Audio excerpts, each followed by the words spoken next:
Hi everyone, this is Amber. I'm here to show you how to attach binding to your corset. So before recording this video, I cut out a 2-inch wide strip of fabric on the bias. You can also use pre-made bias tape or press your own, but I prefer to just use an unironed strip and fold it by hand. I feel like this gets a smoother result, and you'll see what I mean later.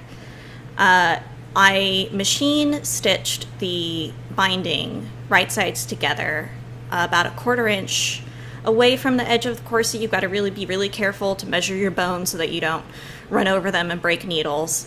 I know that dreaded kerthunk of the machine is the most horrible sound in the world whenever you're attaching binding.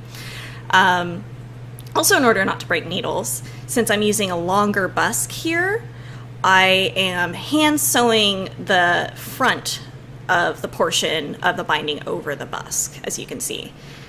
This, when using a longer busk, can prevent the top and bottom edges of the corset from spreading apart whenever someone is wearing it, and it's just kind of like a nicer finish, but you don't have to do that. You can keep the bust a little shorter and keep it away from where you're machine stitching the binding. So now that I've got that sorted and it's all even on the front, I am going to flip it over and tuck in the edges. Now it's time to flip everything over and start hand sewing the binding towards the inside of the corset.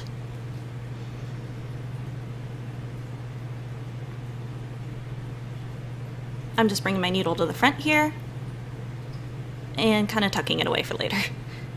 So what I'm doing now is I'm going to trim a little bit of that excess binding off the edge. You have to be careful not to trim too much or you'll pretty much be screwed.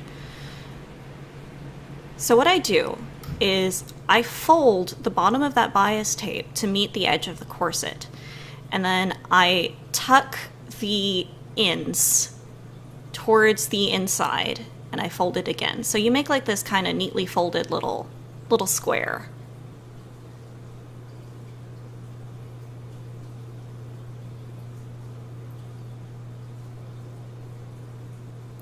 And what I'm doing here is I am just running my thread through and doing a little tack stitch on that corner to kind of keep everything together. I do this quite a few times to keep it just really secure. A lot of people hand sew that entire little edge together, but I find just pressing it is fine.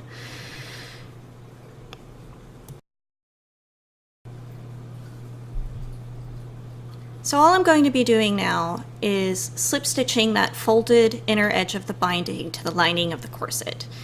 This is the same stitch that you would do to close a pillow or make an invisible repair to a seam. Most seamstresses come across this at some point. And if I'm explaining it really badly, I believe it is also called a ladder stitch. You can find lots of diagrams of this online. But all it is you insert the needle and thread through the edge of the binding, and then where your needle emerges, you insert into the lining of the corset at that same point, and you just sort of pull those edges together with your thread. It's really very simple, and it goes pretty quickly. So the real trick to getting a smooth, even width binding is the tuck that you're doing as you go. And this is the reason that I don't like a pre-folded bias tape, is because you can really feel this out best by hand. But what I do is I tuck that binding in so that the fold meets the machine stitching from the front. And that raw edge of the binding on the inside should be even with the raw edge of the corset. And what this does is it ensures that that edge is smooth and even all the way around. Also, in general, the narrower your binding is and the closer you stitch it to the edge, the smoother result you're going to get. I like to do something between a 1/4 inch and a 1/2 inch, and I feel like that gets me a pretty good result. So I'm just skipping to the end here so you can see how we fold that edge. It's pretty similar to the beginning, just backwards.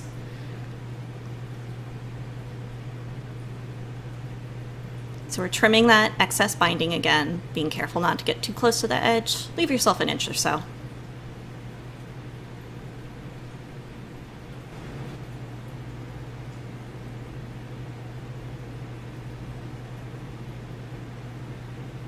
So all I'm going to do is tuck in that edge, fold it again, and then tack it in place. You can use a pen to hold it in place, of course. I'm just a crazy person and do everything by hand.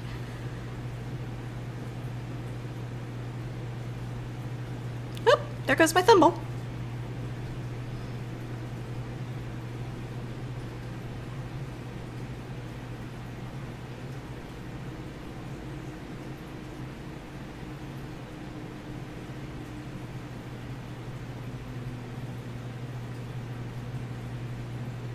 You just tack that corner down.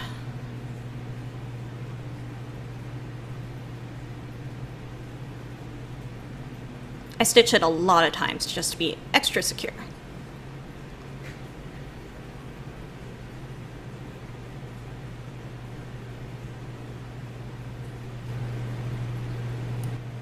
Trim your thread, and there you go. Perfect binding every time. Thanks to the kind donation of some video equipment from a client, I will be making a lot more videos like this in the future, and I've started a small Patreon page focusing on making more instructional content, videos, and project blogs. So if you want to learn more about corset making, sewing, or just what's going on in my studio in general, please consider signing up. Thanks!